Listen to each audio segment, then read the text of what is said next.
Welcome to the channel, first video of 2026. We're here to tackle every book I read in 2025. So I think we better get cracking. But before we start going through the books, I'm gonna give you some stats. I read 51 years. I didn't read 51 years. I read for 1 year and I read 51 books. Off to a good start. 5 of those books were audiobooks. I'm not usually into audiobooks, but they've helped me a little bit along the way this year when I hadn't had time to read as much. I spent a lot of time driving because of work, and that has helped, especially books that I've had a hard time getting through. If I've liked the narrator, that has helped a lot. I also tried out one ebook. I would say it's not for me. I'm probably gonna try it a couple more times, but yeah, probably not for me. 25 of the books I read, I bought new this year, which to me at least says that at least I'm reading the books that I'm buying. But I do want to use the library more this year. 5 of the books that I read this year were from the library, so there's some work that can be done there. 3 of the books that I read, I also bought secondhand.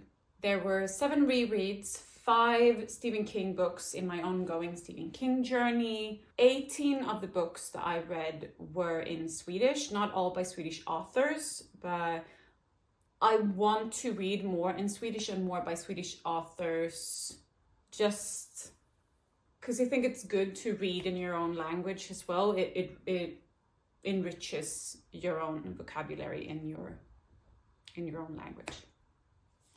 You know what I mean. My biggest reading month was July, where I read 11 books.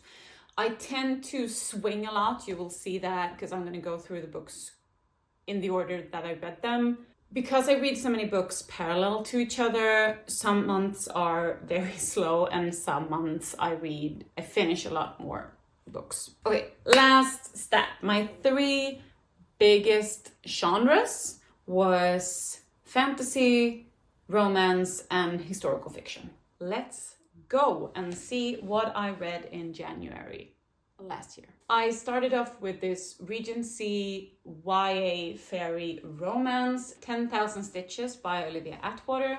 We follow Effie, who strikes a deal with a fairy to win the heart of gentlemen, even though she's heard what can happen if you ask the fairies for help or accept fairy help. I feel that this book was a little too predictable. It's the second book in a standalone series. I enjoyed the first one, probably won't continue with the third. Next up was Roadwork by Stephen King. I'm just gonna read off the back. An immovable man refuses to surrender to the irresistible forces of progress. This was probably my least favorite book in my Stephen King journey so far. I'm gonna read all of his books in the order they were published. It wasn't bad, but I didn't really connect with it. That was it, yeah. Moving on to February, I read Treasure Island. That was it, but I really liked it. We follow young Jim Hawkins, who finds a treasure map and goes out to sea to try and find the treasure. His crew, though, is really not to be trusted.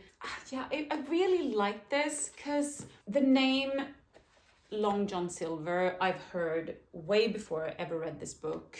And maybe you have too, because it's like the character tore from the pages and got a life of its own, you know? I can really understand why that happened.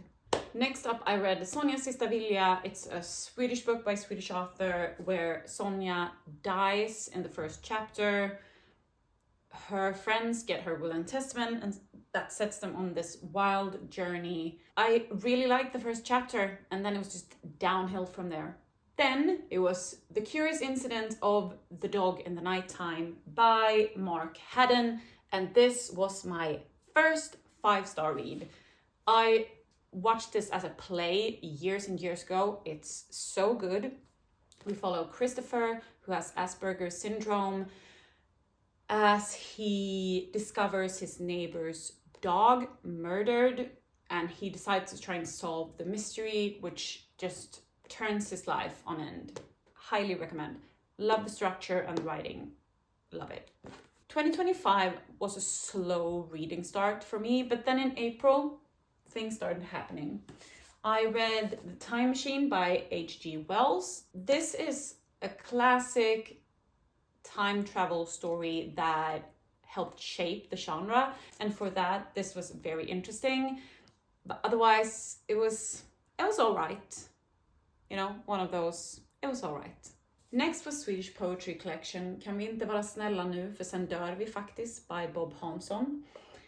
Now, I don't read a lot of poetry, but this to me felt very intentional, like they were all a part of the same story in a way. I really love this.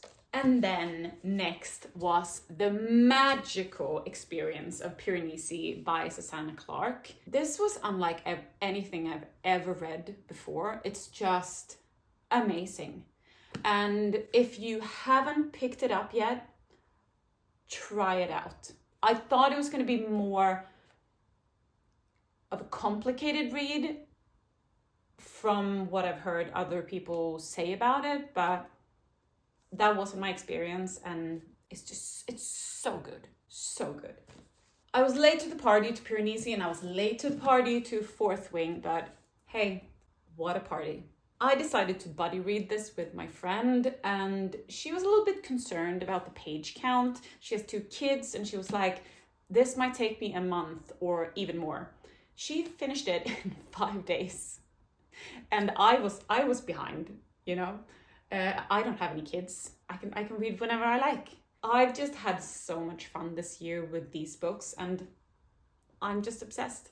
Then I read Jag by Swedish author Ulrika Everman, a quiet story about Karin Larsson as she meets her future husband, famous Swedish artist Carl Larsson, and the sacrifices that she makes. Next up is The Complete Mouse by Art Spiegelman. Now, this one, it's unlike anything as well that I've ever read. It's an autobiographical graphic novel about a son's relationship to his father, a Jewish survivor of World War II, and also how he comes to terms with his father's story. This is, yeah, you need to experience it for yourself. You really do.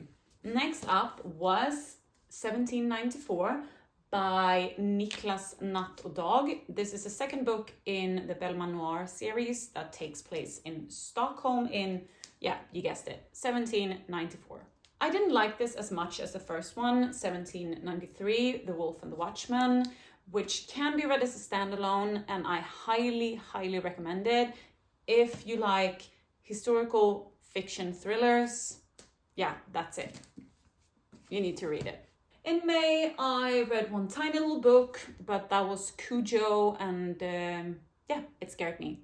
This was my next read in my Stephen King journey. I was surprised by this book. I didn't think that it would be as complex and involve so many narratives as it did. I also wasn't expecting to feel sorry for Cujo, so yeah, this might be my favorite Stephen King book of this year. I think so. In June, I started off with Death on the Nile. I read this in Swedish and I just love these covers. This is a classic whodunit. It's my second Agatha Christie book, and I did like this more than The Orient Express. And every summer I read at least one Astrid Lindgren story. This year it was Boken om Lotta på Bråkmakargatan, where we follow Lotta and her very unique personality. Love it for the younger readers. And of course, I balanced that with Jurassic Park by Michael Crichton. I loved reading this book, even though I've watched the movies probably like 1,000 times. I had so much fun reading this. There are some changes which also make it fun, and I really like the structure of the book. So even if you've seen it, then we got The Other Miss Bridgerton, some Regency romance, read it in 24 hours. I had fun. And now This is probably the worst book I read in 2025, and that's The Silence by John DeLillo. I really hated this. But then I got to read Iron Flame. Second book after Fourth Wing, I really liked how this book broadened the perspective of the world, not just the school. And yeah, I liked it as much as the first one. Then in July, I read another book in the Stephen King collection, which was Running Man. Have you seen the new movie, by the way? I haven't yet. What did you think about it? And what is it about? Well, it's a game show where you're hunted to the death. Yeah, that's it. I'd love to know if you've seen the movie and if you liked it. Then I read some Regency romantasy, and that was Mysterious Fathoms Below by J.A. Good. I had a lot of fun with this book. It's a Regency era where the seas are riddled with monsters and treasure, and the monsters also usually guard that treasure. Our female main character is venturing out to sea to try and retrieve one of these treasures. Yeah, to me, it was just a fun time. Is Regency romance my guilty pleasure? It might be. Speaking of Regency romance guilty pleasure, I also read the last book in the Rokesby family series. It's by Bridgerton author Julia Quinn, and these take place in the Bridgerton siblings' parents' generation. Yeah, I read it in 24 hours as well. It was okay. I dabbled in contemporary romance as well, reading my first Emily Henry, Book Lovers, to be exact. Now, I did like the couple. There were other issues I had with other parts of the book. It was all right. I haven't picked up another Emily Henry after this. We'll see if I do. You never know. And July was probably my guilty pleasure era of 2025, because I also reread a lot of Julia Quinn's other books that I've obviously then read before, because otherwise I couldn't reread them. Yeah, you get it. I read The Sum of All Kisses. This is my favorite book in the Smythe Smith series that takes place parallel with the Bridgerton series. I reread The Viscount Who Loves Me, which is Anthony and Kate's story. Now, I did miss some of the scenes from the book in the show, but their season in Bridgerton is just, it's so good. It's so good. And I do prefer the series. I continued on with the Regency romance, but this was a new read for me and leaning more towards YA. I thought that the main character in this book was insufferable. I really had a hard time reading this. It's not that I always have to like the main character. It was just something about her that infuriated me. But I finished it. It was fine. I'm probably not going to read it again. I also reread Benedict's story in the Bridgerton series, and I probably will reread this again before the new season comes out, which is Benedict's season. I'm looking forward to that immensely. So yeah, probably reread it again. Then I read To Sir Philip with Love, another Bridgerton reread, this one following Eloise's story. And I just have to say that I love Claudia Jesse's Eloise. She is phenomenal. And I just can't wait for her story to take off in the show. Oh, love it. Next up, I read Francesca's story as well, reread, and there are some parts in this that I really like, but there's also one thing in particular that I just can't stand. Yeah. But I didn't just read romance and Regency romance in the month of July. I also continued on my Stephen King journey with The Dark Tower's first, The Gunslinger. But this didn't really meet my expectations. I've heard so many good things about this series, and this first book just kind of felt like a prologue to the series, not like a proper first book to a series. So that was a bit of a letdown, actually, and I'm just now waiting to see what I think about the second book. Moving on to August, where I read The Night and the Moth by Rachel Gillig, and wow, did I love this. I love the world, the characters. I did feel that it was a little bit similar to her other series, the Shepherd King duology, in some regards. Hey, who cares? I loved it. I loved it. Can't wait to read the next one. Then I read Mysteriet på Örnklippan by Swedish author Kristina Olsson, very popular author for both young and adult readers when it comes to mysteries and thrillers. And this had major ghostly vibes. And that leads us to September, where I started off with Witchcraft for Wayward Girls by Grady Hendrix. Now, this was my first Grady Hendrix, and it was also a bit of a letdown. I've heard so many good things about him and his writing, but this in places felt a little bit too slow and like it dragged on. Other moments I loved it, so I'm a little torn. Should I try one of his other books? You tell me. And then, of course, I continued on with the Empyrean series, reading Onyx Storm. Now, it took me a while to pick this book up because I thought that something was going to happen that I didn't want to happen. And it didn't happen, so I just put it off for nothing. Didn't like it as much as the other two books, but it still spiraled my obsession out of control. Next, I read The Girl Who Drank the Moon by Kelly Barnhill, a magical middle grade, beautiful and unique. Then I went on to A Wizard's Guide to Defensive Baking, where we follow Mona, who's a wizard, but her magic only works on bread. Her life is turned upside down when she discovers a dead body in her aunt's bakery. I had so much fun with the story. It was really magical. Then we went into October. I read The Spell Shop by Sarah Beth Durst. Romantasy with very cozy vibes. I really like this. I continued on with Romantasy, reading Tusk Love by Thea Guansen. This is just so sweet. I love this story. I really do. And just look at it, fall vibes all around. Our FMC is traveling to Mary to secure her family's position, but is set on by bandits. Our MMC, a grumpy half-orc, he rescues her and reluctantly escorts her on the rest of her journey. I loved these characters. That's what did it for me with this book. Then we have Dracula by Bram Stoker, the classic vampire tale.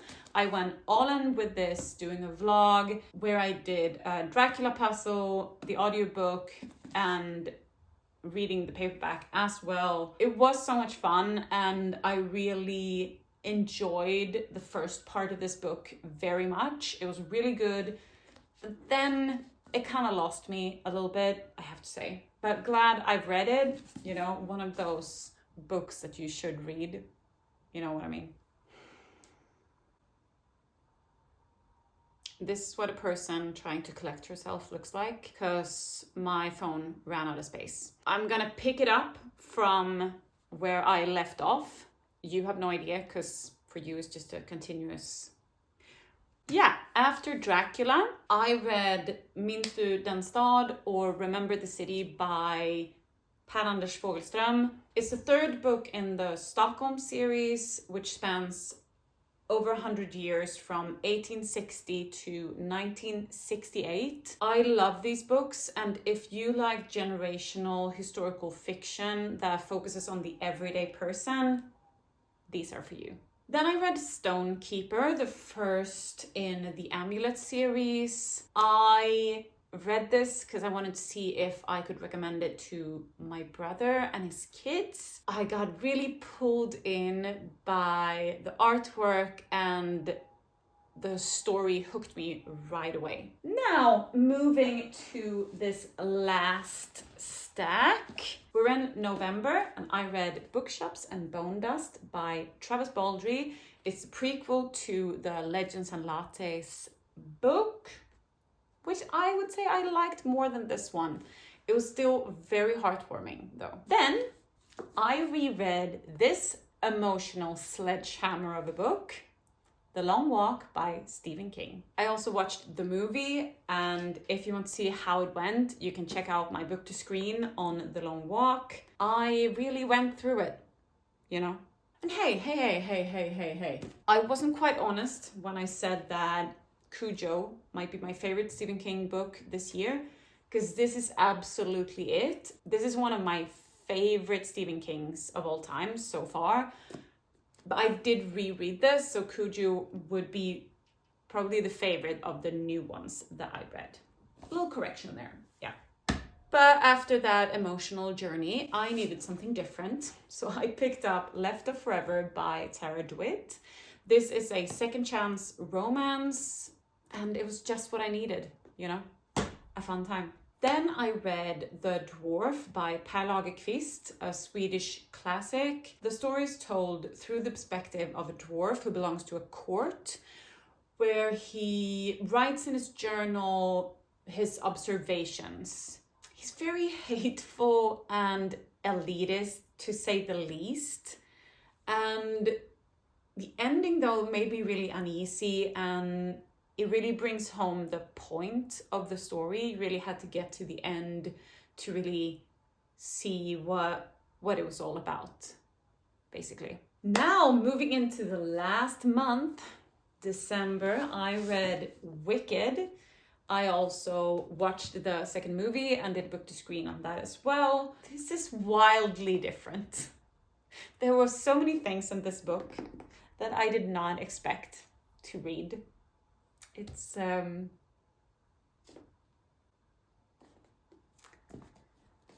yeah.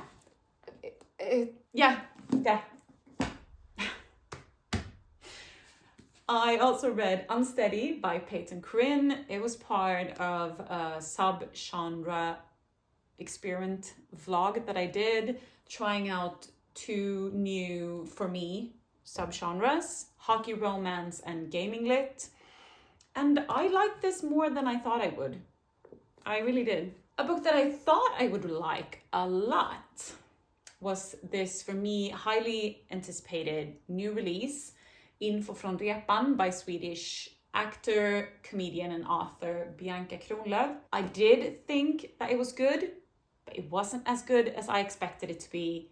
And that's on me, because I think that my expectations were way too high. Why I expected something different from this book, though, I have no idea.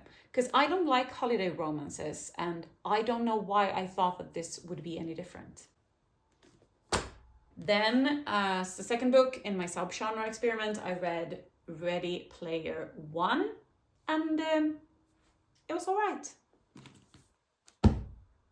Lastly, I read Stephen King's Different Seasons as the last book in my Stephen King journey during 2025.